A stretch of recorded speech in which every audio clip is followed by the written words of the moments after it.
Be careful. Likewise. And when am I ever not careful?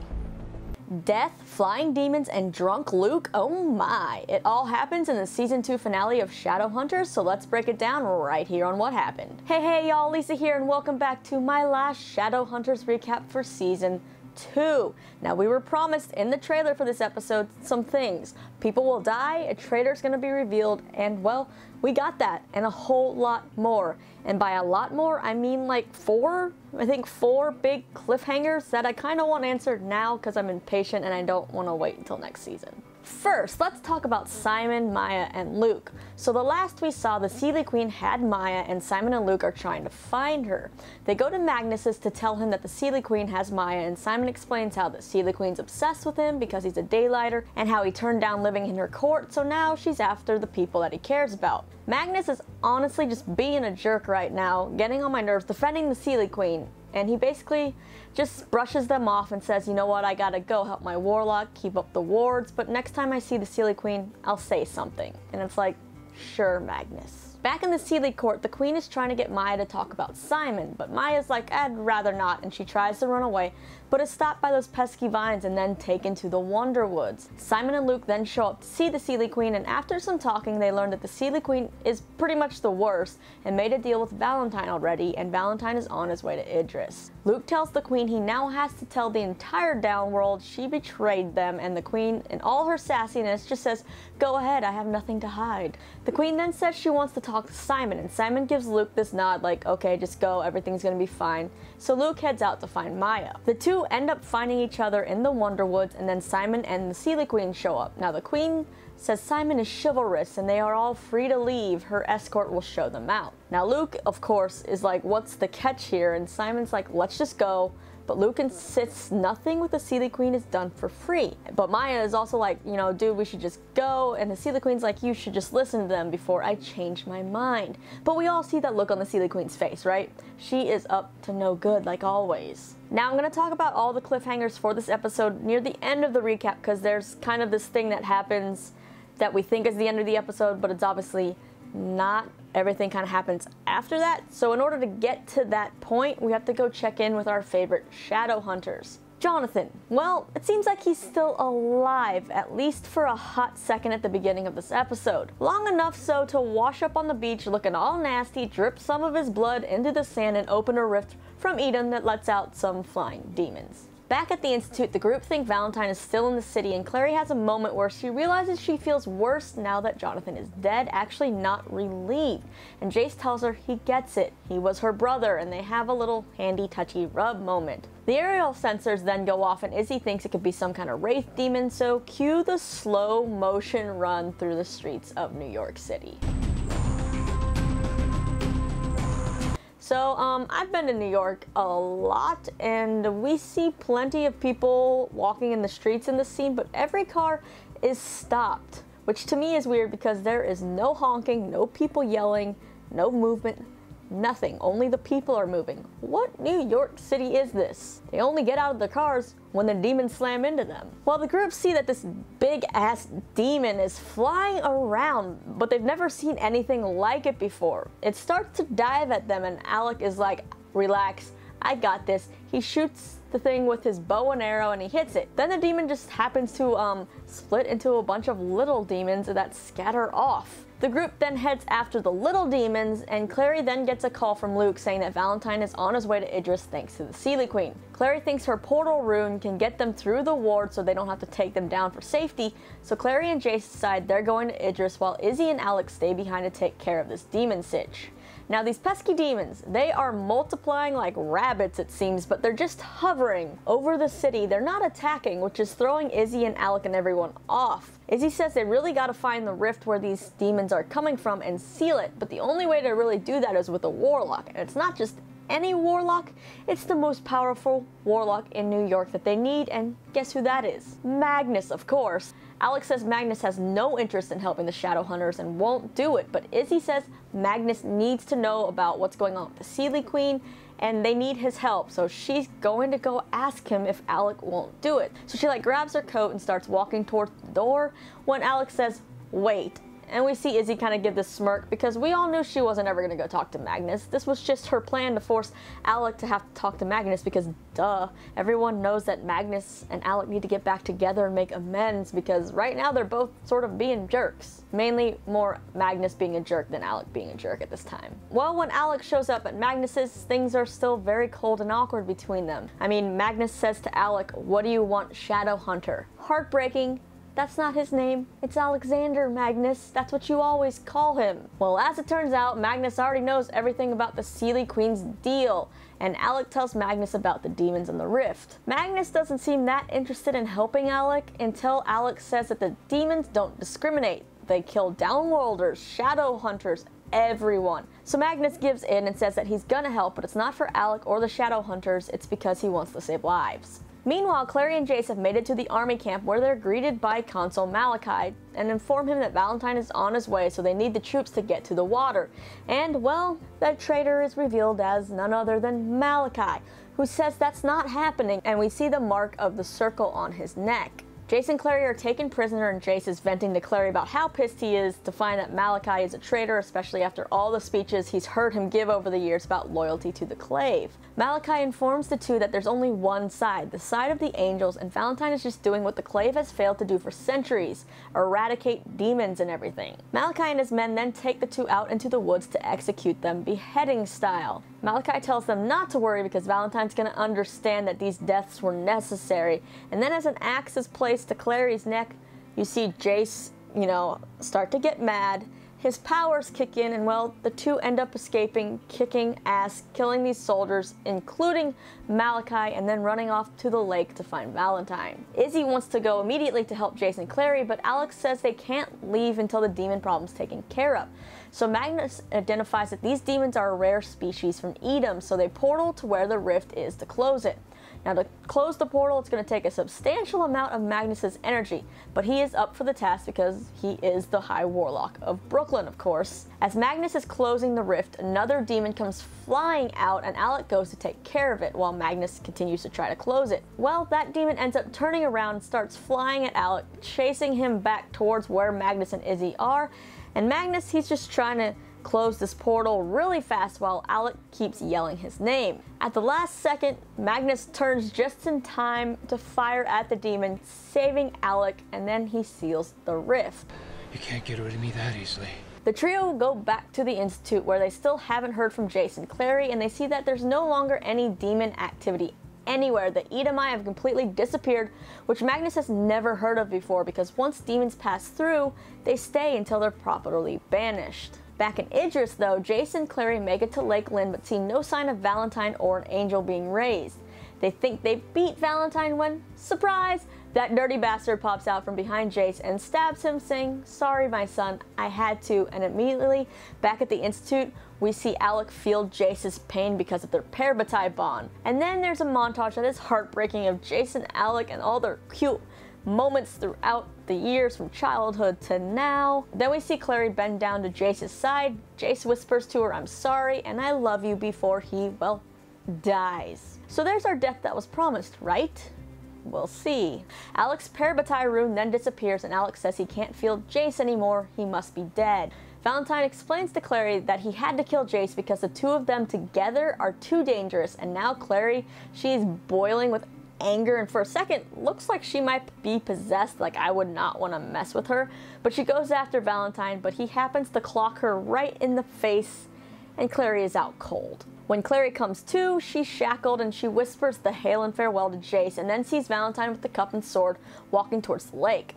She yells at him and Valentine stops, and then he tells her that she's about to see history and how if he hadn't have killed Jace, he knew Jace would have stopped him. Valentine then explains that he loved Jace like he loved Jocelyn, and they were necessary sacrifices in order to save humanity, but Clary calls him out, saying, "You've never loved anyone but yourself." Now Valentine tries to say that this is not true because, well, Clary is still alive, so he must love her, and then he goes back to raising Raziel, and it works, and the angel emerges from the lake. Now this happens as Izzy, Magnus, and Alec portal to Idris and see that they might be too late. The angel Raziel asks Valentine why he was summoned, and Valentine explains that the Shadowhunters have failed in their mission to rid the world of demon scum, and he wants the immediate death of all evil-blooded creatures, demon and downworlder, as well as the disloyal Shadowhunters that protect them. Raziel tells Valentine the destruction of soul creatures of the downworld and Nephilim is not heaven's wish, but whoever spills their blood for Raziel shall compel an action from him. Valentine takes his knife out to cut himself. Meanwhile, Clary realizes she can use Jace's stele, so she uses it to get out of her shackles, and she stops Valentine from cutting himself, and then a pretty badass fight ensues. Like, hard blows are passed back and forth. This fist fight. Valentine has no reservations about hitting a woman, let alone his own daughter that he claims to love. Like, he gets some huge hits in on Clary's face, and yet when we see her, all she really has is this big bruise. Like, in reality, this face would have been swollen up with blood and teeth gone, I think, from the hits that we saw. Either way though, Clary has the last laugh as she is able to grab Valentine's knife that he dropped and slit his throat and stab him, killing him.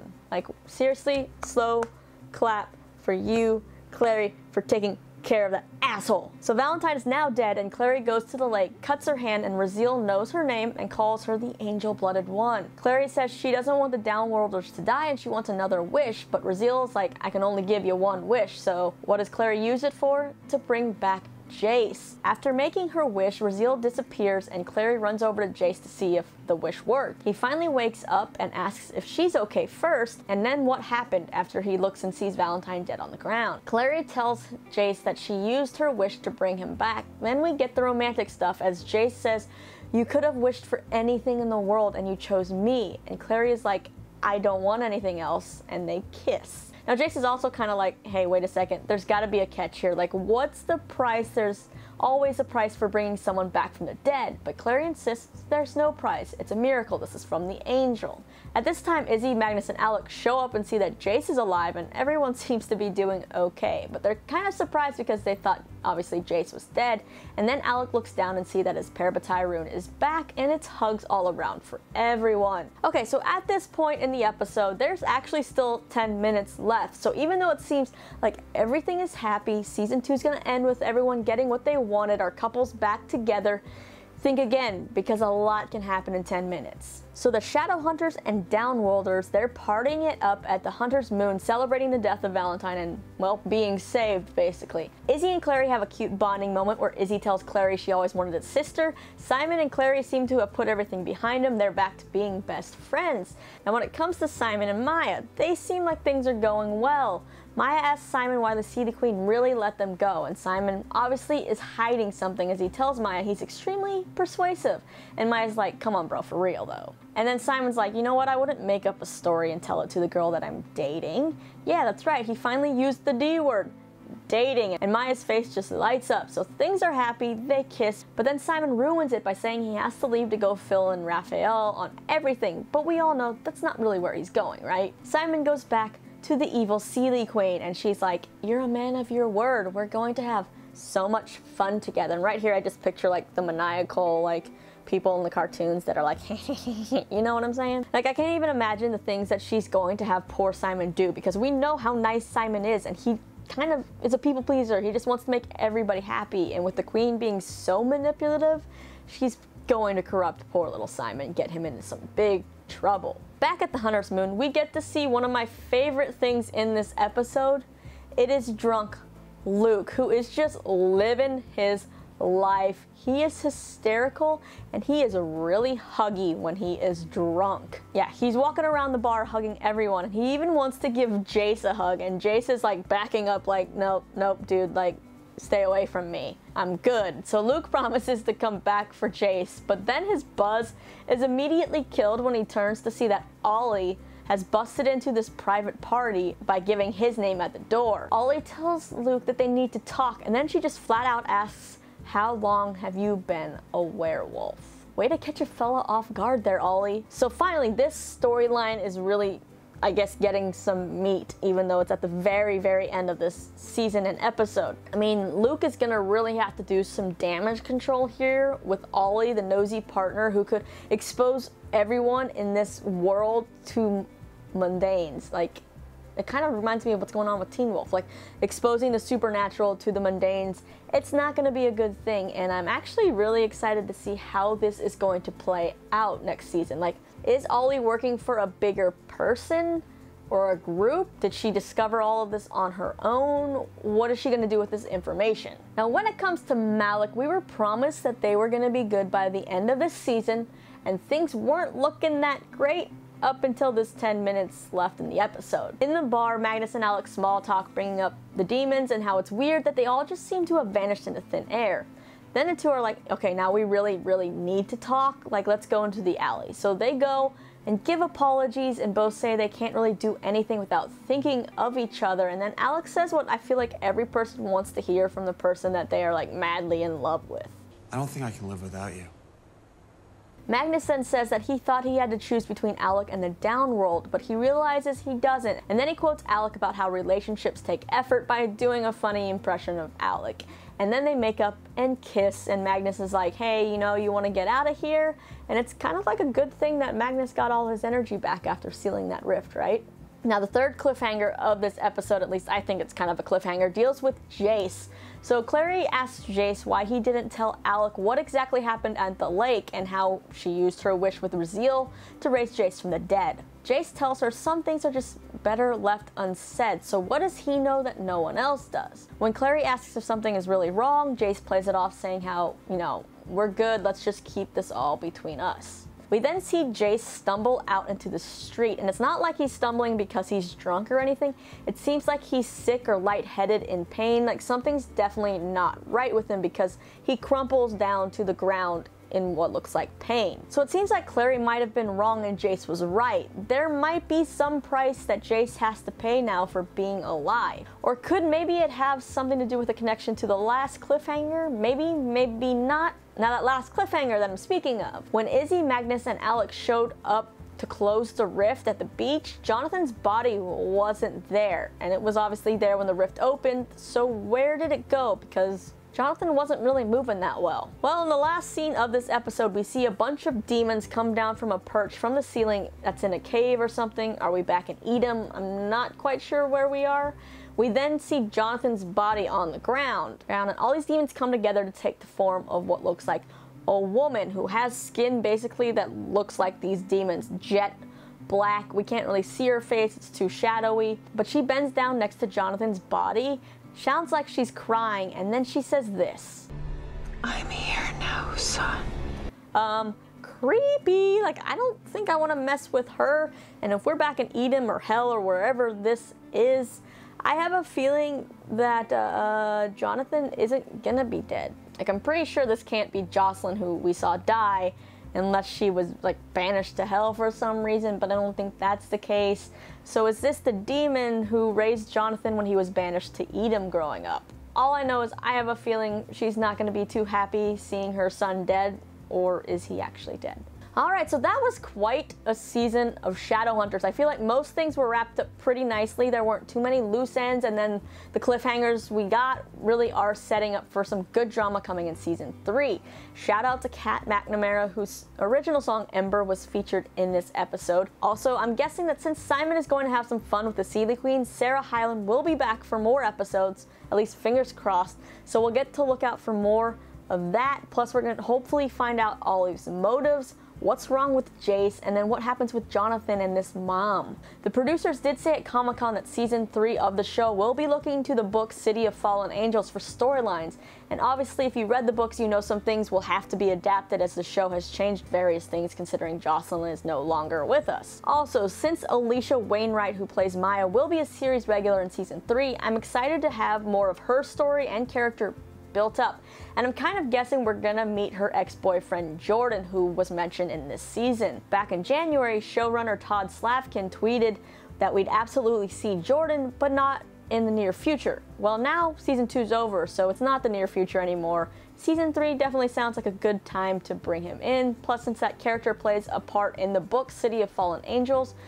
It makes sense, so we're just gonna have to wait and see who they cast and if he shows up. Now it's time to sound off with your favorite or least favorite parts of the finale in the comments or on my socials. Are you happy that Malik is back together, and it also seems like Clary and Jace too? What trouble do you think lies ahead with these cliffhangers, and what other things would you like to see in Season 3? Let me know all your thoughts, and then you can check out this week's recap of Teen Wolf or the 10 best moments from the Teen Choice Awards according to, well, me right over here. And if you haven't subscribed yet, be sure to hit this big button because I'm going to try to keep you updated with various Shadowhunters news until Season 3 premieres and recaps resume. I'm Lisa. Thanks so much for hanging with me during Season 2 of Shadowhunters.